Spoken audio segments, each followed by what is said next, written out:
राहिलं तरी बी आता एक तरुण आमचा मित्र म्हणला की आमदार साहेब असं आहे, निश्चितपणानं तुझं काय काम राहिलं असेल आणि माझ्या हातातून जर शब्द गेला असेल तर माझं आडनाव खरे लक्षात ठेव. मी कधी आम्हाला डाग लागू दिला नाही. कारण दुष्काळ पडला त्यावेळेला 17 टँकरनं मी मोहोळ तालुक्याला पाणी पोहोचत होतो. 20,000 लिटरची टँकर होतो. सामाजिक बांधिलकी जपणारा मी कार्यकर्ता. ठीक राहिलं असं तुझं काम ताबडतोब पूर्ण केलं जाईल एवढं आश्वासन मी या सगळ्या कळमनवासियांच्या समोर देतो. आज आपण दारपळ फाटा या दारपळ फाट्यापाशी आपल्या अनेक मुली या त्या बस स्टॉपला थांबायच्या बसची वाट बघत. संजय लंबेंनी माझ्याकडे मागणी केली, भाऊ ऊन असेल, वारा असेल आणि पाऊस असेल तर मुली छत्री घेऊन भिजतायत. ऊन असेल तर कड्या उन्हात त्यांना थांबावं लागतंय.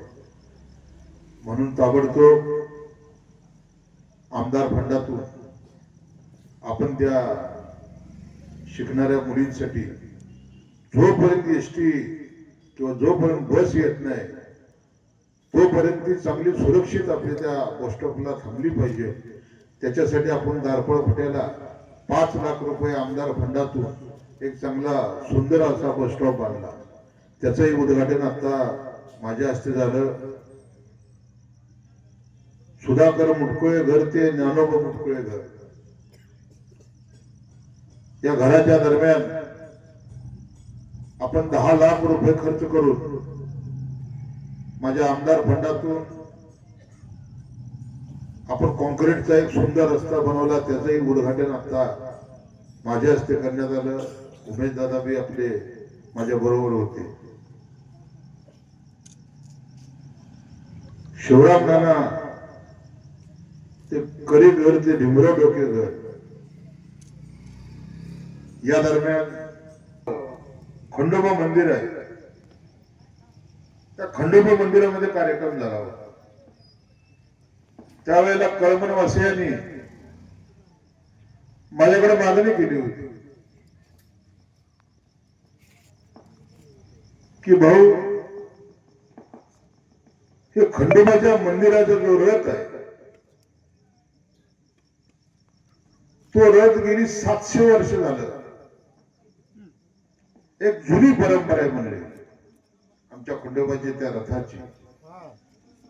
आणि वर्षातून फार मोठी यात्रा निघते त्यावेळेला तो रथ बाहेर काढला जातो.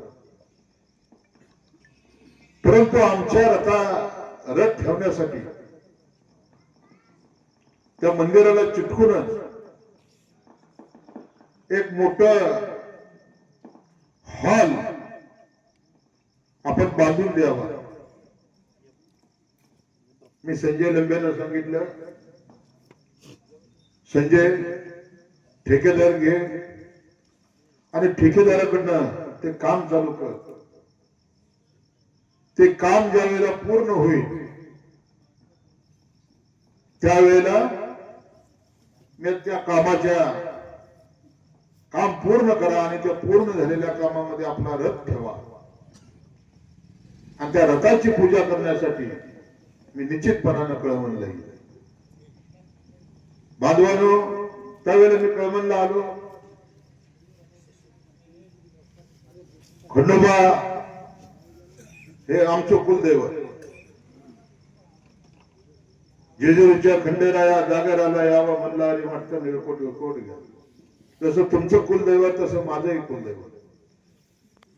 त्यावेळेला त्या रथाच्या पूजा केल्यानंतर ना त्या मंदिरामध्ये एक कार्यक्रम झाला होता. गावकऱ्यांनी कळमनवासियांनी आणि खंडोबावरती प्रेम करणारी जी आपली सगळी गावकरी होती त्या गावकऱ्यांनी माझा सत्कार ठेवला होता. आणि त्या सत्काराला उत्तर देताना मी बोललो होतो की निश्चितपणानं खंडोबारायाचा आशीर्वाद हा माझ्या पाठीशी असणार आणि 2024 ला जरा थोडं शांत बस रे हलवा कोणा जर हवालदार बघा 2024च्या विधानसभेच्या निवडणुकीमध्ये दादागिरी, दडपशाही, तानाशाही आणि झुंडशाहीला गाडण्यासाठी मोहोळची जनता रस्त्यावरती उतरली, उत्तरची जनता रस्त्यावर उतरली, पंढरपूरची 17 गावं रस्त्यावर उतरली. 20 नोव्हेंबरला मतदान झालं आणि 23 नोव्हेंबरला निकाल झाला आणि 23 नोव्हेंबरला दादागिरी, दडपशाही, तानाशाही आणि झुंडशाही आंदोलकरांची गाडून तब्बल 31,000 मतांनी हा तांगावाल्याचा मुलगा महाराष्ट्राच्या विधानसभेत आमदार म्हणून तुम्ही निवडून दिला.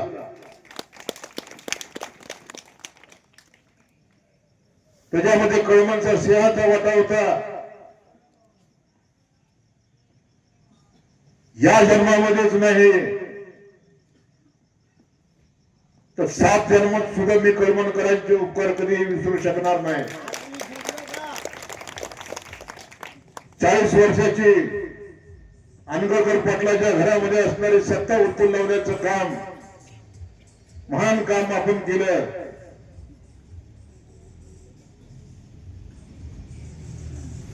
ज्या वेळेला बिरोबा मंदिराचं मी त्या खंडोबाच्या मंदिरापासून बिरोबाच्या मंदिरापाशी आलो होतो, त्यावेळी बिरोबा मंदिरापाशी असणाऱ्या सर्व आपल्या भक्तांनी संजू मला तिथे घेऊन गेला आणि सांगितलं की आपल्याला बिरोबा मंदिराचं रंगकाम पूर्ण करायचं आहे भाऊ. मी कधीही खिशाकडे बघितलं नाही. ताबडतोब आपल्या बिरोबा मंदिराचं रंगकाम पूर्ण करून दिलं आणि मग नंतर ना कळमणला मी त्या बिरोबाच्या मंदिराच्या दर्शनासाठी आलो. हा राजू खरे तिला शब्दाला जागणारा राजू खरे. गरिबी काय ही मी पाहिलेली आहे. वडील टांगा झाला पाहिजे आणि एक टांगेवाल्याचा मुलगा म्हणून झोपडपट्टीतून शिक्षण घेत असताना 10वी पर्यंत मी कंदिलावरती अभ्यास करायचो आणि त्यानंतर महाविद्यालयीन जीवन काम करत करत शिकायचं, काम करत करत समाज कार्य करायचं. असं करत करत करत गेली 35 वर्ष मी बी महाराष्ट्राचे माजी मुख्यमंत्री व आता राज्याचे उपमुख्यमंत्री एकनाथ शिंदे साहेबांबरोबर काम केलं. त्यामुळे या मतदारसंघाचा विकास करताना जरी मी तुतारीचा आमदार असलो तर मला अडचण कधी पडत नाही. कारण एकनाथ शिंदे साहेबांचा प्रचंड मोठा आशीर्वाद माझ्या पाठीशी. आता उमेश दादा माझ्या बरोबर होते, काकासाहेब साठे माझ्या बरोबर होते विधानसभेच्या निवडणुकीला, मनोहर डोंगरे माझ्या बरोबर होते, विजयराज डोंगरे माझ्या बरोबर होते. ही सगळे सहकारी हा होत करू पोरगा आहे आणि हा आमदार झाला पाहिजे म्हणून सगळ्यांनी माझ्या पाठीशी खंबीरपणे उभे राहिले आणि म्हणून मी आमदार झालो. बांधवांनो, आमच्याकडे कोण गरीब आला त्याला ऑपरेशन साठी मदत पाहिजे, मी त्या गरीबालाही मदत करतो. कोण गरीब आला त्याच्या मुलीचं लग्न आहे, परिस्थिती एकदम नाजूक आहे, मी बी 2 मुलीचा बाप आहे, त्या गरीबाला सुद्धा लग्नाला मदत करतो. कोण गरीबाला पोरग हुशार आहे, वर्गामध्ये 95% मार्क आहे, परंतु फी भरायला पैसे नाही, त्यामुळे शाळेतनं काढले, कॉलेजमधनं काढले. मला एक बदल करा. त्याही गरीबाला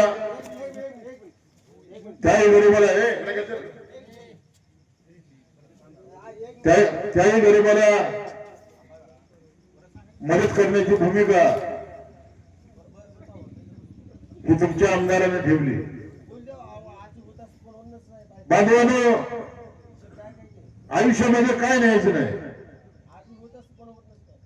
आयुष्यामध्ये काय न्यायचं नाही लक्षात ठेवा. आईच्या रुद्रामधून ज्या वेळेला आपण जन्म घेतो त्यावेळेला आपण नागडा येतो, आणि ज्या वेळेला या जगाचा निरोप आपण घेतो त्यावेळी 100 किंवा 150 रुपयाचं कपन आपल्या अंगावर पांढऱ्या कलरचं असतं. आमच्याकडे साखर कारखाना नाही, माझ्याकडे सूतगिरणी नाही, माझ्याकडे बँक नाही, माझ्याकडे आंबेडकर पाटलासारखा नक्षत्रासारखा दारूचा कारखाना नाही, माझ्याकडे शाळा नाही, माझ्याकडे कॉलेज नाही. बांधवांनो, माझ्याकडे पिठाची चक्की सुद्धा नाही, परंतु आमची दानत आहे. आयुष्यात या समाजाचं काहीतरी आपण देणं लागतोय, त्या उदात्त भावनेतून समाजाला आपण काहीतरी मदत केली पाहिजे. हे आपलं आयुष्य समाजाच्या कामाला कुठेतरी उपयोगी पडलं पाहिजे, ही भूमिका माझ्यासारख्या कार्यकर्त्याने जपली. गेली 35 वर्ष ज्यावेळी शिवसेनेमध्ये काम करत होतो त्यावेळी 80% समाजकारण आणि 20% राजकारण हा मूल मंत्र बाळासाहेब ठाकरेंनी आम्हाला दिला. 20% सुद्धा राजकारण कधी आम्ही केलं, 100% समाजकारण करण्याचं काम केलं.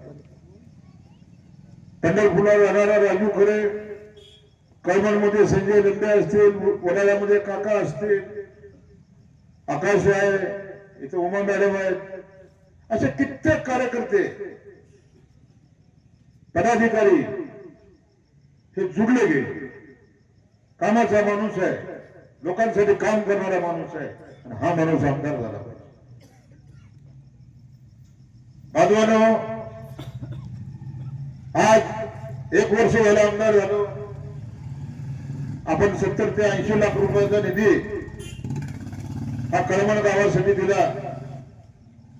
आता ही लवकरच तुमची जवळजवळ संजय 21 लाख रुपयाची व्यायामशाळा ती सुद्धा मंजूर झाल्याचा आहे. त्याचाही नारळ लवकर आचारसंहितेच्या अगोदर फुटला जाईल. आपल्या तरुण बांधवांसाठी आपण 21 लाख रुपयांची व्यायामशाळा दिली. बांधवांनो, विकास हा तुम्हाला समोर ठेवून केला पाहिजे. आम्ही विकासाची गंगा सर्वसामान्य माणसासाठी आणली.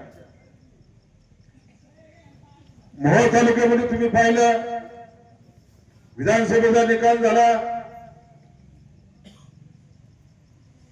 माझ्यासारख्या कार्यकर्त्याला आमदार म्हणून लोकांनी निवडून दिलं. ज्या वेळेला मोहोळ तालुका माझ्या ताब्यामध्ये आला त्यावेळी गेल्या महिन्यामध्ये निवडणुका झाल्या, तुम्ही पाहिलं असेल. प्रचंड मोठी ताकद राजन पाटलांनी लावली, परंतु मोहोळ नगरपालिकेमध्ये मी सांगाल तोच नगराध्यक्ष निवडून आला आणि मोहोळ शहर आपल्या ताब्यामध्ये ठेवण्यामध्ये आपण यशस्वी झालो. 40 वर्षानंतर मोहोळ आपण काढून घेतलं. पहिली विधानसभा घेतली, नंतर मोहोळची नगरपालिका घेतली. बांधवांना जिल्हा परिषद पंचायत समितीच्या निवडणूक आहे. विकासाला कुठेही कमी पडणार नाही, लक्षात ठेवा. उमेशदादा राष्ट्रवादी काँग्रेस पक्षाचे जिल्हाध्यक्ष आता बोलून गेले. बरंच काय तुमच्या उत्तरच्या नेत्यावरती बोलले, परंतु हे सुद्धा आता काय आमच्यासाठी फरक पडत नाही. विधानसभेला मला पाडासाठी दिलीप माने आणि यशवंत माने जंग पिटाळत होते. मोहोळ तालुक्यानं 28,000चं मताधिक्य मला दिलं. उत्तर सोलापूरनं बरोबरी करून 450 मताचं मताधिक्य दिले आणि माझ्या पंढरपूरच्या 17 गावाने बरोबरी करून 2000 मताचं मला मताधिक्य दिलं. म्हणजे एवढी सगळी ताकद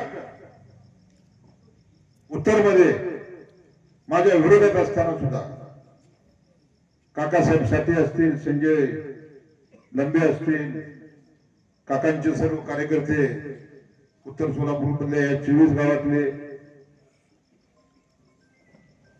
आकाश सर, शिवसेनेचे दोन्ही गट महाराष्ट्रामध्ये पहिल्यांदा पाहायला मिळालं असेल तुम्हाला या मतदारसंघात की दोन्ही शिवसेना माझ्या बरोबर होते. इकडे एकनाथ शिंदे साहेबांची शिवसेना माझ्या प्रचारात बरोबर होती, इकडे उद्धव साहेबांची शिवसेना माझ्या बरोबर प्रचारात होती. आणि ही किमिया मी करू शकलो त्याला कारण मी आयुष्यातली 35 वर्ष शिवसेनेत काढलो होतो. मी बाळासाहेबांचा सैनिक आहे. या निवडणुकीत कुठल्याही परिस्थितीत पराभव झाला नाही पाहिजे. हा माझा पराभव नाही, शिवसेनेचा पराभव आहे. त्यामुळे दोन्ही शिवसेना प्रचंड ताकदीने उतरले. बांधवांनो, हेच उमेदवार राष्ट्रवादी काँग्रेस पक्षाचे महाराष्ट्राचे प्रवक्ते होते. स्वतःच्या प्रवक्तेपदाचा राजीनामा दिला, अजितदादाला सोडलं आणि माझ्या प्रचारात उतरले. मुनरराव डोंगरे, विजयराज डोंगरे भारतीय जनता पक्षामध्ये होते. त्यांनी भारतीय जनता पक्षाला बाजूला ठेवलं आणि या राजू खऱ्याच्या प्रचाराला ओपन उतरले. मुन्नासाहेब महाडिक आज खासदार आहेत, भीमा सहकारी साखर कारखान्याचे चेअरमन आहेत. पुढे मधला एवढा मोठा कारखाना भारतीय जनता पक्षाचे असताना सुद्धा आणि महायुतीमध्ये बरोबर असताना सुद्धा मुन्नासाहेबांची सगळी भोट या राजू खऱ्याच्या प्रचारासाठी रस्त्यावर उतरली.